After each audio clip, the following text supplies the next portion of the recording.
Ya puji Tuhan, ini yang menjadi pesan Tuhan buat kita. Tuhan mau ajar kita tentang bersepakat ya, kesepakatan. Nah, karena di dalam kesepakatan itu dikatakan ada kuasa. Nah, oleh karena itu Tuhan mau ajar kita tentang kesepakatan. Nah, soal kesepakatan aja kayak gampang ya, tapi ternyata Tuhan mau ajar kita loh. Artinya gak semudah itu orang paham tentang kesepakatan. Nah, kadang-kadang orang tuh kalau merasa sudah sepakat dengan Tuhan hanya karena ada di gereja tertentu lagu-lagunya cocok, terus hamba Tuhannya cocok, apalagi gerejanya cocok, wah udah deh ini mah sepakat deh sama gereja ini gitu. Nah tapi ternyata gak seperti itu, ya makanya Tuhan mau kasih tahu kita harus benar-benar paham tentang apa itu kesepakatan, karena di dalam kesepakatan ternyata ada kuasa. Nah, ayatnya diambil dari Amos 3 ayat 1-3 saya akan bacakan. Dengarlah firman ini yang diucapkan Tuhan tentang kamu, hai orang Israel, tentang segenap kaum yang telah kutuntun keluar dari tanah Mesir.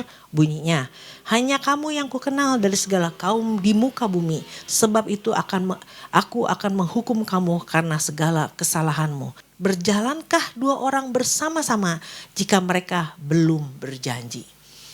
Nah jadi syarat untuk bisa berjalan bersama adalah sepakat ya.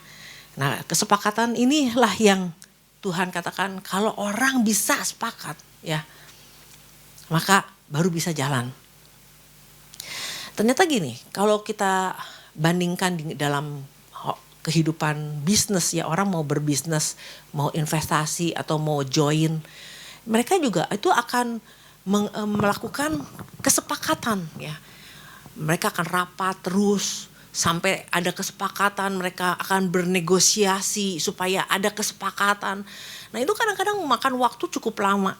Ada banyak waktu yang terbuang, banyak uang yang terbuang juga untuk negosiasi tentang kesepakatan supaya apa? Supaya bisnisnya jalan. Jalannya bukan hanya jalan 1-2 tahun tapi bisa berjalan lama gitu loh. Nah, ketika kesepakatan itu bisa tercapai, barulah teken kontrak, barulah oke, kita bisa jalan sama-sama. Nah, di dalam bisnis aja, orang bisnis aja, bahkan orang dunia pun tahu bahwa untuk berjalan bersama, untuk melakukan bisnis bersama perlu sebuah kesepakatan. Nah, oleh karena itu mereka godok tuh apa yang mau dijadiin kesepakatan. Nah, bedanya sama orang yang mau menikah, ini persoalannya. Orang mau menikah ini harus butuh juga kesepakatan. Tapi kadang-kadang kesepakatannya tuh cuma kesepakatan. Nanti kita mau kawin di gedung apa? Nanti bayarnya gimana? 50%. Ini kesepakatannya cuma urusan mau kawinnya doang. Mereka lupa gitu di dalam kehidupan perkawinan yang mereka akan masuki di dalam sisa umur mereka tuh ada kesepakatan-kesepakatan yang harusnya sudah dibicarakan di awal tentang keuangan, nanti mau ngasih ke orang tua berapa masing-masing, ada soal kesepakatan di dalam mendidik anak, kesepakatan, wah banyak dah soalnya itu kesepakatan itu. Nah itu yang kadang-kadang memasuki perkawinan nggak dibicarakan, yang dibicarakannya tentang nanti kalau dapat angpau siapa yang dapat gitu loh. Nah yang kayak gitu-gitu doang, hal-hal yang biasa, yang sederhana. Nah makanya, oleh karena itu ketika orang cuman kesepakatan cuman sama-sama suka, sama-sama mau kawin doang sepakat ya. Makanya perjalanan perkawinan kan banyak konflik, banyak masalah. Nah, ketika masalah di dalam rumah tangga terjadi, nah itu urusannya gembala. Akhirnya gereja cuman ngurusin orang-orang konflik dalam pernikahan. Masing-masing bawa prinsip, masing-masing bawa standar sendiri, masing-masing bawa nilai-nilai yang mereka sudah anut sejak dari kecil dari orang tua mereka. Nah, nggak ada kalaupun mau sepakat pakai standar apa? Nah, makanya untuk memasuki pernikahan dikatakan harus ikut dulu kursus dulu supaya apa? Supaya sepakat di dalam satu standar yang sama. Nah inilah saudara, makanya ini konflik-konflik yang terjadi itu karena itu ya masalah kesepakatan yang dianggap dianggap ya simple aja lah, urusan kecil soal kayak gitu. Wah nanti kalau udah masuk dalam perkawinan soal duit itu juga bisa jadi masalah. Lu ngasih ke emak lu ke emak gue nggak ngasih. Wah kayak gitu deh. Nah inilah saudara, dalam ini pun jadi saudara kan kemarin juga dengar ya tentang grey divorce ya. Grey divorce tuh orang-orang yang bercerai di usia lanjut ya. Nah ini pun terjadi sama teman-teman saya. Mereka bercerai di usia 62 tahun, 63 tahun. Nah padahal di dalam yang kita tahu kok mereka baik-baik aja. Di dalam perjalanan perkawinan mereka kayaknya mereka rukun-rukun aja tuh gitu ya. Nah ternyata ya itu dia, ada yang namanya kesepakatan palsu. Kesepakatan palsu tuh artinya gini, ya udahlah ikut aja lah daripada ribut, daripada jadi panjang urusan, udahlah gitu, ngalah. Nah orang ngalah bukan berarti sepakat. Kadang-kadang sepakat yang dipaksakan. Nah pada akhirnya, pada ujungnya tuh orang akan sampai udah ada di titik jenuh yang udah gak bisa toleransi lagi. Nah artinya kan di usia 62 bercerai. Di usia 63 tahun bercerai. Nah ini bukan yang Tuhan mau. Nah jadi dalam kesepakatan kenapa kita harus sepakat juga bersama dengan Tuhan pun juga. Tuhan gak mau cuma di tengah jalan karena ada sesuatu hal akhirnya kesepakatan kita berhenti sama Tuhan. Gak sampai tuntas. Nah makanya Tuhan ingatkan ini. Kasih tahu sama kita tentang kesepakatan ini. Nah ada kuasa, kadang-kadang jadi akhirnya kalau ditanya ke teman yang bercerai, apa sih masalahnya? Masalahnya ujung-ujungnya masalah uang. Masalah uang yang tidak terselesaikan. Padahal firman Tuhan kan bilang, kemana juga sempat disampaikan bahwa kalau 2 orang aja nih sepakat minta apa aja, itu kuasa saudara. Itu kalau orang sepakat minta apa aja Tuhan kasih, itu kuasa loh. Itu luar biasa. Itu privilege yang Tuhan kasih. Itu janji Tuhan, hanya cukup 2 orang. Sepakat minta apa aja. Nah persoalannya kan kadang sepakatnya minta, sepakat. Mintanya sama. Mintanya buat uang cicilan, buat ini, sama topiknya. Tapi hatinya jauh dari sepakat. Nah ini yang dikatakan di dalam Mazmur 133. Kita lihat Mazmur 133 ayat yang pertama. Nyanyian ziarah Daud. Sungguh alangkah baiknya dan indahnya apabila saudara-saudara diam bersama dengan rukun. Selanjutnya, seperti minyak yang baik di atas kepala meleleh ke janggut, yang meleleh ke janggut Harun dan ke leher jubahnya. Selanjutnya, seperti embun gunung Hermon yang turun ke atas gunung-gunung Sion, sebab kesanalah Tuhan memerintahkan berkat kehidupan untuk selama-lamanya. Jadi kalau misalnya orang bisa aja yang namanya union, bisa namanya yakat ya, yakat. Nah artinya yakat itu bersama, bersepakat ya, punya arti bersepakat. Disitulah Tuhan memerintahkan berkatnya. 2 orang minta, sepakat minta apa aja, Tuhan akan memberikannya. Disitulah berkat Tuhan. Nah makanya itu kesepakatan dikatakan punya kuasa, itu luar biasa. Nah dan dalam hal ini pun juga Tuhan ingatkan kita, bagaimana kita pun juga harusnya bisa bersepakat loh sama Tuhan. Harusnya bersepakat sama Tuhan. Bersepakat sama Allah pencipta langit dan bumi. Bersepakat dengan cara Tuhan pencipta langit dan bumi ini. Bersepakat dengan rencananya. Bersepakat dengan waktunya. Bersepakat dengan bahan-bahan yang Tuhan mau kasih sama kita. Tuhan mau kita sepakat di dalamnya. Karena ada kuasa di dalam kesepakatan. Apalagi kalau kita sepakatnya sama siapa? Allah pencipta langit dan bumi. Wah saudara. Nah kadang-kadang kan orang ikut Tuhan mau jalan sendiri gitu. Apa yang Tuhan gak suka dijalanin. Kadang-kadang gini standarnya gini, jangankan Tuhan gak suka, manusia gak suka aja dijalanin. Apakah itu kesepakatan yang Tuhan mau? Memang mungkin awalnya jalan. Mungkin awalnya bisa jalan. Tapi yang Tuhan mau kan selalu Tuhan tuh mau sampai berakhirnya baik. Sampai seperti apa yang dikatakan oleh Paulus, sampai mengakhiri pertandingan tuh bisa benar-benar dalam kesepakatan dengan Tuhan. Karena orang yang gak sepakat sama Tuhan belum tentu bisa mengakhiri pertandingan, intinya gitu. Karena kesepakatan kita sama Tuhan itulah yang akan menuntun langkah kita sampai kepada akhirnya. Nah, kalau kita ingat kisah tentang Nuh ya, itu buat saya tuh Nuh itu bukan hanya sepakat yang biasa. Itu sepakatnya level luar biasa. Ratusan tahun loh dia bisa terus sepakat dengan cara Tuhan, sepakat dengan petunjuk Tuhan, sepakat dengan rencana Tuhan, sepakat dengan bahan-bahan yang Tuhan buat, Tuhan kasih tahu. Itu sepakat. Bisa nggak dia nggak sepakat? Bisa. Bisa nggak sepakat? Ordernya datang dari Tuhan, perintahnya datang dari Tuhan. Mungkin dijalani di awal bisa sepakat, nih pakai kayunya kayu gofir ya. Kayu gofir itu nggak ada di daerah kamu, kamu mesti ngambilnya jauh ke sana. Oke, masih menyala-nyala, masih luar biasa diikutin. Nah persoalannya kan kemarin juga kita bahas di Komsel. Kadang-kadang waktu awal kita semua bisa bersepakat sama Tuhan. Wah Tuhan bilang suruh baca Alkitab tiap hari, wah kita baca. Tuhan bilang doa. Pokoknya kita bisa bersepakat terus di dalam kita waktu kita mulai ikut Tuhan. Nah berjalannya waktu ketika kita menjadi orang-orang yang udah mantap, udah mapan, udah bisa segala macam. Nah ini kan kesepakatan ini bisa lama-lama nggak sepakat lagi sama Tuhan. Kayaknya Tuhan salah deh. Kayaknya cara gue lebih benar. Bayangkan kalau Nuh berpikir, kayaknya Tuhan salah deh. Kayu gofir udah mana jauh, mana berat.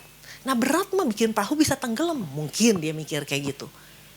Tapi dia di dalam menjalani, membuat bahtera, dia bisa terus loh sepakat. Ini luar biasa. Nih saudara ikut Tuhan tuh gini. Orang bisa taat ya? Bisa orang percaya. Taat, tapi taat yang konsisten itu sampai akhir itu gak gampang. Perlu kesepakatan. Perlu paham dulu. Kalau gak paham di tengah jalan bisa berubah. Nuh pun di tengah jalan bisa berubah. Kayaknya gak gini deh. Ini ukurannya kayaknya kegedean deh. Kayaknya mesti gua kecilin deh. Kayaknya wah dia bisa merancang ulang lagi apa yang Tuhan udah rancangkan untuk dibuat. Mungkin di tahun ke-20 dia bikin perahu cara dia, bahan dia, semuanya pakai aturan yang dia bikin. Bisa. Nah, waktu air bah datang bisa ngapung nggak? Bisa. Kemungkinan bisa ngapung, tapi nggak lama pun akan tenggelam. Nah karena rancangan yang Tuhan kasih buat Nuh untuk buat bahtera itu sudah dirancang bukan hanya bisa ngapung, bukan hanya bisa berlayar, tapi bisa bertahan. Bisa bertahan dan tetap kuat. Sampai akhirnya bahtera ini mendarat, bahtera ini tetap kuat. Ini rancangan Tuhan, saudara. Nah ini yang kadang-kadang kita nggak tahu yang menjadi rancangan Tuhan. Yang dibutuhkan cuma apa? Sepakat sama Tuhan. Nah seringkali kita berharap Tuhan yang sepakat sama kita. Bukan kita yang sepakat sama Tuhan. Nah ini saudara.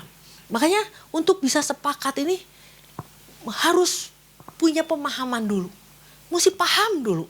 Kenapa mesti sepakat. Nah buat saya ketika kita dikasih pesan Tuhan. Ada kuasa di dalam kesepakatan. Tentu kesepakatan dengan Tuhan. Kita ada di akhir zaman, ya kita ada di akhir zaman. Nah, kita nggak pernah tahu apa yang Tuhan mau. Jadi artinya kalau kita mau setuju dengan pesan Tuhan ini bahwa Tuhan mau kita sepakat karena gini, kalau kita sepakat udah terbiasa sepakat dengan Tuhan, mau kapanpun datang, mau kapanpun masalah datang, nggak jadi masalah. Kemarin kita di Komsel sempat membahas orang yang waktunya hampir sama. Bersamaan dengan Stefan, dia juga HD. Nah tapi ternyata keadaan HD dia waktu ngalamin itu terpuruk, putus asa, tidak terima keadaan. Dan akhirnya yang diucapkan di dalam mulut dia cuma pengen mati. Suruh ke gereja udah gak mau apa-apa gitu. Kayaknya hidup udah berhenti. Nah kita nggak pernah tahu kejadian ini bisa terjadi. Tapi kalau kita selalu dalam kesepakatan sama Tuhan, kita siap selalu ada di dalam rohani yang sehat. Kadang-kadang masalah datang, ya udah terima aja. Kan kita nggak berjalan dengan siapa-siapa, kita sedang berjalan dengan Tuhan. kita mau sepakat dengan ya udah cara Tuhan, ya udah waktu Tuhan, ya udah nanti juga Tuhan tolong, nggak tahu gimana caranya, cuman kita mau sepakat. Nah ini saudara, nah oleh karena itu kita mau belajar tentang kualitas ya, kualitas kita sendiri, kita yang sendiri yang harus menentukan kualitas kita. Kita mau hidup memahami sampai dalam atau cuma mau di permukaan aja. Karena kadang-kadang di permukaan aja, kalau kita cuma mau sepakat di permukaan tuh artinya gini. Sebenarnya mah nggak paham banget. Sebenarnya nggak ngerti apa itu sepakat sama Tuhan. Tapi berhubung ada di rombongan, ya udah ke bawah aja. Orang berbondong-bondong datang. Mungkin di tengah orang yang berbondong-bondong datang sama Tuhan pun juga dia bertanya nih, ada apa sih? Yesus itu siapa? Ya udah ikut aja ya, udah sepakat ikut. Tapi dia nggak ngerti kenapa ikut. Nah waktu Yesus ngajar, gila ajarannya keras banget nih, gue kagak ngerti. Akhirnya meninggalkan Tuhan. Kenapa? Nggak paham. Nah, jadi jangan kita menjadi orang yang paham, jadi apa yang tadi saya bilang kesepakatan palsu, seolah-olah kita ada di rombongan yang wah semuanya sepakat. Tapi sebenarnya nggak paham. Nah, kita lihat di dalam Kolose 2. Kita mau belajar dari Kolose 2 ayat ke-6. Kamu telah menerima Kristus Yesus Tuhan kita. Karena itu hendaklah hidupmu tetap di dalam Dia. Artinya di dalam bahasa Inggris, hendaklah kamu walk with God. Ya. Hendaklah kamu berakar di dalam Dia. Jadi udah gak main di permukaan lah. Di permukaan kadang-kadang kita cuma ikut rombongan bersama-sama bari gak ngerti. Nah kalau ada satu kejadian yang luar biasa, ini orang-orang yang cuma ikut di rombongan itu mundur. Gak ngerti. Nah kesepakatan ini kita harus paham dulu. Hendaklah kamu berakar dulu di dalam Dia. Dibangun di atas Dia. Harus betul-betul dibangun. Dan hendaklah kamu bertambah teguh dalam iman yang telah diajarkan kepadamu. Dan hendaklah hatimu melimpah dengan syukur. Nah jadi inilah yang Tuhan mau ajarin sama kita. Dikatakan bahwa haruslah kamu bertambah teguh ya. Di dalam bahasa aslinya tuh bebeyo itu artinya pastikan diri kamu. Make sure kamu betul-betul udah berakar, udah dibangun. Kamu harus yakini itu. Nah ini saudara, jangan ikut rombongan. Sepakat, wah gue mau udah sepakat. Pastikan kamu sudah berakar. Karena kalau orang berakar, paham tentang kesepakatan di dalam Tuhan, bahwa sepakat nih bukan cuma sekedar udah baca Alkitab, udah disuruh baca Alkitab, udah ke gereja ada. Udah pelayanan. Enggak, kesepakatan tuh enggak cuma itu loh. Apa yang menjadi pekerjaannya Bapak kita jadi pekerjaannya kita. Kalau Bapak kita sampai hari ini berdoa untuk orang, kita pun sepakat, iya ya, saya harus berdoa untuk orang lain. Kalau Bapak kita nyuruh kita untuk apapun juga, ya udah kita lakukan. Kita bersepakat aja deh sama Bapak. Nah ini kan kesepakatan ini kan nggak gampang. Sehari taat bisa, 2 hari, 3 hari. Tapi konsisten dalam ketaatan, konsisten dalam kekudusan, konsisten dalam takut akan Tuhan itu nggak gampang. Perlu berakar, perlu dibangun terus di atas Dia. Nah, kalau kita nih udah tahu bahwa wah banyak hal nih dalam hidup kita misalnya, ya saya tahu nih gue tuh galak banget gitu loh. Nah, pengen ada perubahan. Nah, ya itu. Tahu kalau kita udah tahu nih ada yang jelek di dalam diri kita. Tuhan, aku mau sepakat dengan cara Tuhan. Kadang-kadang ikutin cara Tuhan teh menekan ego tuh gak gampang. Menekan kesukaan kita pun gak gampang. Tapi kalau itu memang yang terbaik dari Tuhan. Dan kata Petrus, kalau memang itu yang Tuhan suruh, aku akan lakukan juga. Amin. Kalau Tuhan suruh, aku akan lakukan. Walaupun menurut perhitungan, tadi malam gue udah nangkep ikan kagak dapet. Terus disuruh lagi. Tapi karena Tuhan yang suruh, gue sepakat aja deh.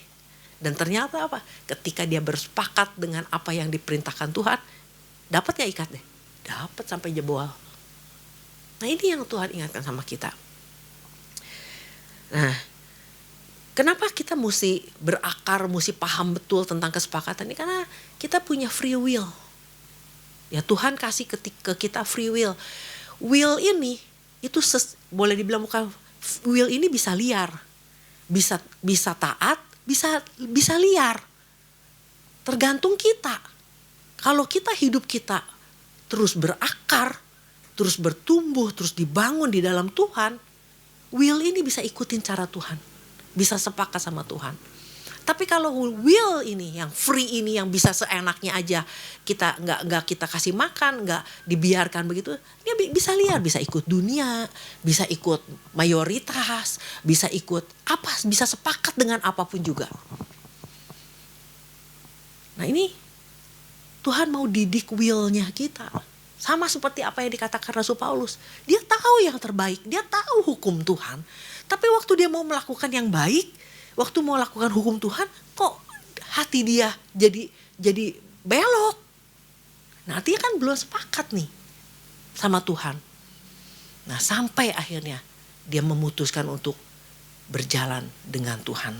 Dia mau berjalan berjalan dengan roh, bukan dengan daging. Ketika dia memutuskan itu, baru dia bisa ikut sepakat dengan cara Tuhan.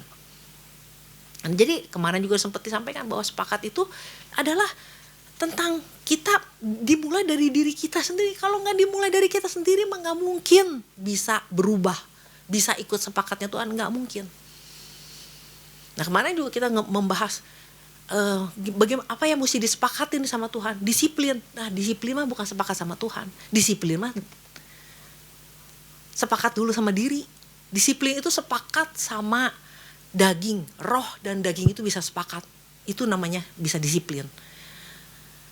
Nah oleh karena itu saudara, inilah yang Tuhan ingatkan tentang kesepakatan. Kayak gampang, tapi kalau dijalanin nggak gampang. Dimulai dari kita sendiri dulu. Mau sepakat dulu nggak nih sama Tuhan. Kadang-kadang Tuhan nyuruh sesuatu yang nggak masuk akal. Kadang-kadang yang Tuhan suruh lagi butuh duit disuruhnya yang lain. Tapi kita sepakat aja. Kalau itu Allah pencipta langit dan bumi yang nyuruh, kita mau ikutin aja. Udah pasti benar punya. Betul gak? Kalau Tuhan bilang bahwa 2 orang sepakat aja, minta apa aja Tuhan kasih.